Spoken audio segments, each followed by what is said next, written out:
सोलापुरात आज सायंकाळी अवकाळी पावसानं धडाकेबाज हजेरी लावली। मागील काही दिवसांपासून वाढलेला उकाडा आणि ढगाळ वातावरण पाहता हवामान विभागानं आज पावसाचा अंदाज व्यक्त केला होता आणि तो अगदी अचूक ठरला।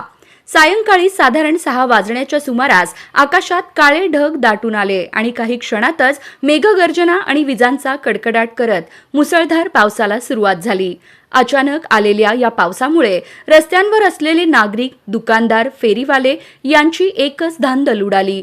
कुणी पावसापासून वाचण्यासाठी आडोशाला धाव घेतली तर कुणी आपलं सामान वाचवण्यात गुंतलं।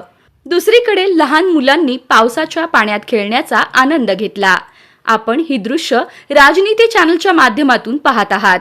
सोलापुरात आलेल्या या अवकाळी पावसामुळे नागरिकांना उकाड्यापासून दिलासा मिळाला आहे, तर दुसरीकडे फळबाग शेतकऱ्यांची चिंता मात्र वाढली आहे।